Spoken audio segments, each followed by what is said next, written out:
ఇంత అందమైన జయలలిత గారు అప్పుడు ఒక అమ్మాయి అఫ్కోర్స్ నాన్నగారికి పరిచయాలు ఉన్నప్పటికీ కూడా ప్రతి చోటికి నాన్నగారు రాలేరు కదా, మీ రక్షణ మీరు ఎలా చేసుకున్నారు?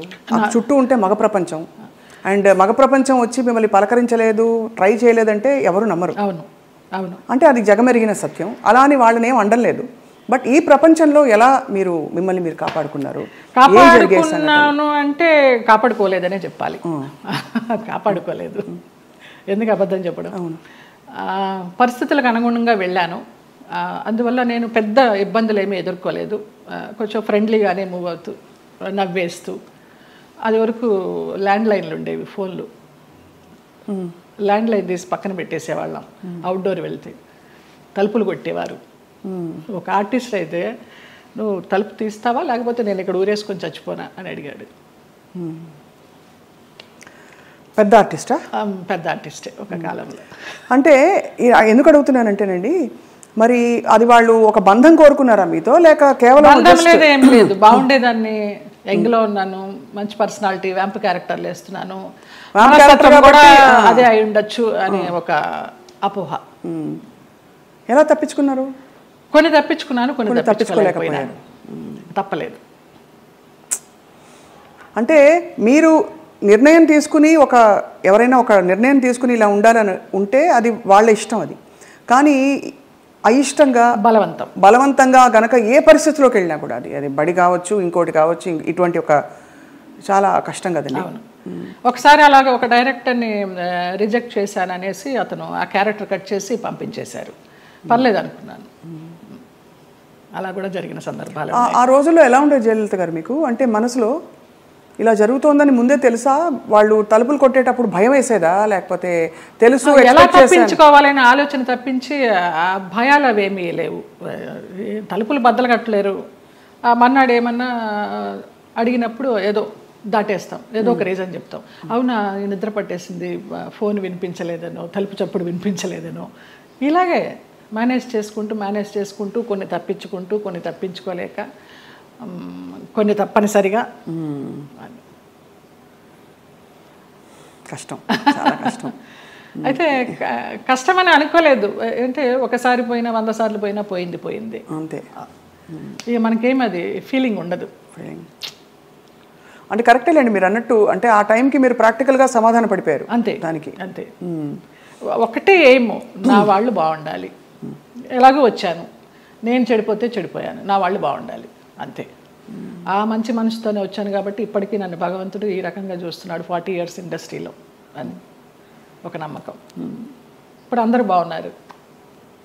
చాలా సున్నితమైన ఒక ప్రశ్న అండి ఇది, అడగచ్చు అడగకూడదు, కానీ ఈ సోకాల్డ్ ప్రముఖులు వాళ్ళు వీళ్ళు మిమ్మల్ని ఇలాగా ఇబ్బంది పెట్టి, సరే వాటెవర్ ట్రై చేసి అది బలవంతంగా మీరు తలొగ్గినప్పుడు గౌరవం ఉంటుందా, లేకపోతే కేవలం జస్ట్ వాళ్ళ వాళ్ళ వాళ్ళ ఇంకా పైశాచికత్వం? కానీ పైశాచికత్వం ఏమీ ఉండదు, గౌరవం ఉండదమ్మా. Just matter of fact, need అంతే. రెండు ఉండవు, అది మరీ పీక్ ఉండదు. కానీ అంటే ఎందుకు అడుగుతున్నానంటేనండి, ఆ టైంలో వాళ్ళ ప్రవర్తన కూడా ఒక గాయం చేస్తుంది కదా మనసులో. అట్లా నేను అబద్ధం చెప్పకూడదు, ఎవరు అలాగ ప్రవర్తించలేదు. పైశాచికము లేదు, ప్రేమ లేదు. ప్రేమ అసలు ఉండదు. ఒప్పుకొని వెళ్ళాము, అంతవరకు. వాళ్ళ నీడ్ అయిపోయింది, వచ్చాము. తర్వాత ఎలా ఉండేవారు వీళ్ళందరూ? బాగానే ఉండేది మామూలుగా. షార్ట్ అంటే షార్టే, అంతే. సో అది అలాగా ఒక ప్రొఫెషనల్ సిస్టంలో దాదాపు ప్రతి హీరోయిన్కి, ప్రతి అందమైన నటికి ఇది సర్వసాధారణమైపోయిన పరిస్థితులు వచ్చాయి అనే ఒక బాధతో తప్ప మరీ మిమ్మల్ని ప్రోబ్ చేసి ఇబ్బంది పెట్టాలని కాదు జయలలిత గారు. అయ్యో లేదమ్మా. ఎందుకు అది నామ్ అయిపోవాలి, ఎందుకు ఒక బెంచ్ మార్క్ అయిపోవాలి అని అంటే, మనం ఈరోజు అనేక కమిటీలు పెట్టడాలు, ఇండస్ట్రీ ఇతర వర్క్ ప్లేసెస్లో వేధింపుల కమిటీ ఉండాలని చెప్పి, అంటే వేధింపులని వ్యతిరేకించే కమిటీలు. బై గాడ్స్ గ్రేస్ మాకు అట్లాంటి వేధింపులు ఏం లేవు, కానీ తప్పలేదు. అంటే అది కరెక్టే. అంటే వేధింపులు లేకపోయినా ఒక పాయింట్లో మీరు ఎస్ చెప్పకపోతే మీకు అవకాశాలు తగ్గిస్తాం అన్నది ఒక వేధింపే కదా. అవును అవును. అంటే మీకు టాలెంట్ ఉండి కూడా చెప్పాను కదా, ఒక డైరెక్టర్ పంపించేశారు సుగం క్యారెక్టర్ అయిన తర్వాత అనేసి. ఆ పేరు నేను అడగను, ఎందుకంటే మిమ్మల్ని ఇబ్బంది పెట్టను. వారు గనక ఇంకా ఉండుంటే గనక ఇంకా ఇబ్బంది పెట్టను. లేరు, పోయినారా? Okay. Malayalam director. Okay. Telugu ఇండస్ట్రీలో బాగానే పోనీ మన ఇంటి పిల్ల అని ఏమన్నా అక్కును చేర్చుకున్నారా మిమ్మల్ని? ఇక్కడ కూడా ఇదేనా? అక్కున చేర్చుకోలేదు, చీకొట్టలేదు. రైట్. అదే సమయంలో మీరు గాఢమైన ప్రేమలో పడ్డారు కదా? అవునమ్మా, మలయాళం డైరెక్టర్. అది కూడా ఎలా పడాల్సి వచ్చిందంటే, నేను డేట్స్ ఇచ్చినప్పుడు నాన్న నాకు తెలియకుండా వేరే క్రాస్ బెల్ట్ మణి అని మన హీరోయిన్ మీనా వాళ్ళ మేనమామ, ఆయన కూడా ఒక కాలంలో ఒక ఈ సి గ్రేడ్ టైప్ ఆఫ్ మూవీస్కి మంచి పెట్టింది పేరు ఆయన. నేను చేసే సినిమాలు కూడా సి గ్రేడ్ సినిమాలే అప్పుడు, బీసీ గ్రేడ్. మీరు అంత ఓపెన్ గా సిగరెట్ సినిమాలు చేశానని చెప్తున్నారు కదా, అది ముచ్చటేసం చూసి ఎంత నిజాయితీగా చెప్తున్నారని చెప్పండి మ్యామ్. ఆ టైంలో నాన్న వాళ్ళకి ఇచ్చారు, నేను వీళ్ళకి ఇచ్చాను. అప్పుడు ఆ లొకేషన్కి వచ్చి ఆయన రౌడీయిజం చేయిపోయినారు, క్రాస్ బెల్ట్ మని. అప్పుడు నేను భయపడి ఏడుస్తుంటే నన్ను ఒక రూమ్లో ఉంచి, నీకెందుకు నేను ఉన్నాను కదా, నేను సమాధానం చెప్పి పంపిస్తాను, వాళ్ళు మాకు చుట్టాలి అన్నట్టుగా అలాగే పంపించేసరికి అబ్బా నా లైఫ్ని సేవ్ చేసి అతను దొరికాడు అన్నట్టుగా బ్లైండ్గా పడిపోయిన ప్రేమలో. ఆ తర్వాత బ్రహ్మానందం గారి డైలాగ్ లాగా ప్రేమించింది తర్వాత ప్రేమించాల్సి వచ్చింది అన్నట్టుగా కొంచెం తెలుస్తుంది అతని గురించి 7 yearsలో. అయినా కూడా ఏదో మొహమాటంలాగా కమిట్ అయిపోయినాం అన్నట్టుగా చేస్తూ వచ్చాను. అందరూ చెప్తూ వచ్చారు పెద్ద జెన్యూన్ కాదు, చూసుకో అనేసి. ఇక లాస్ట్గా అతను కూడా బ్లడ్తో లెటర్స్ రాసేసి ఒక మన ఇప్పుడు ఆ హాట్ డ్రింక్స్ అవి తాగుతారు కదా, మన విస్కీ తాగే ఒక బాటిల్ లాంటి దానిలో, అది విస్కీనో మరి బ్రాందీనో తెలియదు, అందులో పాయిజన్ పోసుకుని తాగుతాను, ఇంటి ముందరకు వచ్చేసి చచ్చిపోతానని అంటే ఇంకా అందరికీ ఇంట్లో వాళ్ళకి ఇష్టం లేకుండానే బలవంతంగా నేనే నగలు కొనుక్కొని నేనే పెళ్లి బట్టలు కొనుక్కొని, జయకృష్ణ గారు కొనిచ్చారు పెళ్లి బట్టలు. అలాగా కేరళ వెళ్ళిపోయి చూడటానికరమ్మ కొచ్చిన్లో, చాలా మహిమగల అమ్మవారు, అక్కడ మ్యారేజ్ చేసుకున్నాం. అప్పుడు ఇంట్లో వాళ్ళందరూ ఇంక నామకే వస్తే వచ్చి అక్షంతలు వేసి భోంచేసేసి వెళ్ళిపోయారు. ఆయన కాపురానికి పంపించడానికి ఎవరు నాకు కూడా ఉండడం కానీ ఏమీ లేదు. నా అంతటి నేనే చేసుకుని నా అంతటి నేనే వెళ్ళి నా అంతటి నేనే వచ్చా బ్యాక్ టు పెవిలియన్.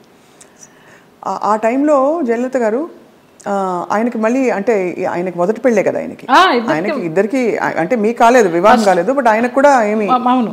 బట్ ఏ ఇబ్బందులు వచ్చాయి మీ ఇద్దరు? డబ్బు, వాళ్ళకి అప్పులు ఎక్కువైపోయినాయి, చాలా విపరీతమైన లావిష్నెస్ వాళ్ళకి. నేను మంచి 3 shifts చేస్తూ ఉన్నాను ఆ టైంలో. నా నగలన్నీ అమ్మేసుకున్నారో తాకట్టు పెట్టుకున్నారో తెలీదు. సినిమాలకు వచ్చిన డబ్బంతా కూడా వాళ్ళే తీసుకునేవాళ్ళు, అమ్మ నాన్నకి ఇవ్వద్దనేవారు. అమ్మ నాన్న భయపడి పవర్ ఆఫ్ అటర్నిటీ రాయించుకొని, నీకు బిడ్డలు పుట్టిన తర్వాత నేను నీ ఆస్తి నీకు ఇస్తామంటే, ఆ పవర్ ఆఫ్ అటర్నిటీ ఎక్కడికి వెళ్ళి సైన్ చేసావు, అది క్యాన్సిల్ చెయ్యి, బిడ్డను కానీ అంటే అతనికి తెలియకుండా నేను లేడీ డాక్టర్ దగ్గరికి వెళ్ళి నాకు బిడ్డలు వద్దు, ఒక 6 months నేను కొంచెం జాగ్రత్తగా ఉండాలనుకుంటున్నానని అతనికి తెలియకుండా నేను లేడీ డాక్టర్ దగ్గరికి వెళ్ళి ఆ పిల్స్ తీసుకొని వేసుకుంటూ ఆ బిడ్డలు రాకుండా జాగ్రత్త పడ్డా. ఇక ఆ తర్వాత 3 monthsకి గొడవలు, 6 months నుంచి కొట్టుళ్ళు, యాసిడ్లు పోస్తాను అనడాలు, గదిలో బంధించడాలు, ఇవన్నీ అయిన తర్వాత ఏడుస్తూ పడుకుని ఉంటే అతను నన్ను చంపడానికి అంబాసిడర్ కారులో తీసుకెళ్తున్నాడు. మా ఆయన ఎవరైతే ఉన్నారో ఎక్స్ హస్బెండ్, నిలువెత్తు బాబా. ఫస్ట్ టైం నేను కాషాయ వస్త్రాల్లో అంబాసిడర్ కారు ఇలా ఆపి నేను కూర్చున్న వైపు డోర్ తీసి నన్ను గబగబగా లాక్కెళ్ళారు. ఆ మన్నాడు పరుచూరు గోపాలకృష్ణ గారు, చలపతిరావు గారు వీళ్ళంతా మన విరుగంబాకం పోలీస్ స్టేషన్కి ఫోన్ చేసి, ఇలాగ మా అమ్మాయి అపాయకరమైన పరిస్థితిలో ఉంది, మీరు వెళ్ళి ఆ అమ్మాయిని బయటికి తీసుకురావాలని చెప్పి అలా ఇంటికి తీసుకొచ్చారు నన్ను. ఆ బాబా సంఘటన అలా జరగడం, ఇక్కడ పరుచూరు గోపాలకృష్ణ గారు, చలపతిరావు గారు ఇలా సహకరించడం అంత యాదృచ్ఛికం. అంటే ఎవరో ఒకళ్ళు భగవంతుడు పంపిస్తాడు అంతే, ఆయన రాడుగా నేరుగా. అంటే మనసు పెట్టి మీరు ఇష్టపడి అన్ని వదులుకుని ఎవరు లేకుండా మీరు వెళ్ళి చేసుకున్న పెద్ద స్టేట్మెంట్స్ ఇచ్చేసి కళ్యాణం వచ్చినా కదనేసి అందరూ అనేవారు, దొంగోళ్ళు బట్టి ముఖంలా ఉన్నాడు, ఎలా నచ్చాడు నీకు, ఎలా నమ్మావే అనేసి. అంటే మీకు ఆ టైంలో మీరు గాయపడిన మీకు ఆయనే రక్షణ ఇచ్చాడు. ఎందుకంటే అంత ముందందరూ వచ్చిన వాళ్ళందరూ మీతో మిస్బిహేవ్ చేసిన వాళ్ళు, మీకు ఇబ్బంది పెట్టి మిమ్మల్ని ఏదో ఒకటి రాబట్టారు.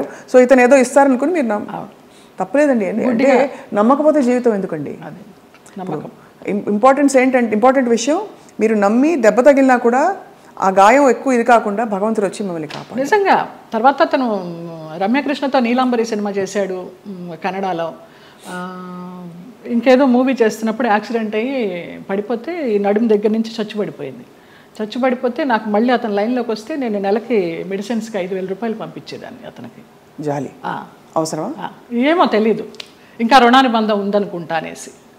చాలా సంవత్సరాలకి అది. ఒక పాప పుట్టింది అతనికి, వేరే పెళ్లి చేసుకుని. ఆ పాపకి ఇప్పుడు లేదు, నేను చాలా ఒక 4-5 ఇయర్స్ అయిపోయింది టచ్ లేకుండా. 13 సంవత్సరాలు ఎప్పుడో దాని పుట్టినరోజు అని అది ఇది అంటే ఇక్కడి నుంచి ఏమైనా పంపించేదాన్ని. ఆ పిల్ల అడిగేదంట, ఎవరు పంపించారు నాన్న అని. బాబా పంపించారమ్మా అనేవాడంట. బాబాగారు భక్తులా మీరు మొదటి నుంచి? నాకు రమాప్రభమ్మ పరిచయం చేసింది బాబా గారిని ధవళేశ్వరంలో, నల్లబాబా. స్వతంత్ర భారతం అని మన నారాయణమూర్తి గారి సినిమాకి వెళ్ళినప్పుడు ఎందుకో గ్యాప్ వచ్చింది, నీకు ఒక బాబాని చూపిస్తారా అనేసి తీసుకెళ్ళారు ధవళేశ్వరం. అప్పుడు చూడడమే, ఆవిడే పరిచయం చేసింది. తర్వాత ఈ పెళ్ళి విడిపోతాను అన్నప్పుడు ఈ ఇన్సిడెంట్. తర్వాత ఇంటికి వచ్చి వారం రోజులు తర్వాత పడుకుని ఏడుస్తుంటే, ఏంటి ఇలాగైపోయింది, బాగుంటాను అనుకున్నాను పెళ్లి చేసుకుని అని ఏడుస్తున్నప్పుడు ధవళ వస్త్రాల్లో నేను ఇలా పడుకుని ఏడుస్తుంటే నా పక్కన కూర్చుని ఆయన ఈ మడికాలు వేసుకొని ఇలాగా చేయి పెడితే నాకు కరెంట్ షాక్ కొట్టినట్టు అయిపోయింది. ఏం పర్లేదు, నేను ఉన్నాను, ఏడవకనేసి. ఆ 2 సార్లే కనిపించారు. తర్వాత 4 హారతులు చేసేదాన్ని ఇంట్లో, ఇంకెప్పుడు కనిపించలేదు నాకు ఆయన. కానీ మీరు చెప్పే ఈ సంఘటనలు ఊహించుకుంటే కూడా అంటే ఇంకా ఏమనాలో మాటలు రావట్లేదు. బాబాగారు వచ్చి పక్కన కూర్చుని ఆ అనుభూతి మీకు కలగడం, నేను చాలా ఫీల్ అయినా. మా స్పర్శ ఒక ఏంటో అంటారు కదా, 1000 ఓట్ల కరెంట్ షాక్ కొట్టినట్టు అనేసి, అలా ఒక ఆరాలాగా వచ్చేసింది 2 సార్లు.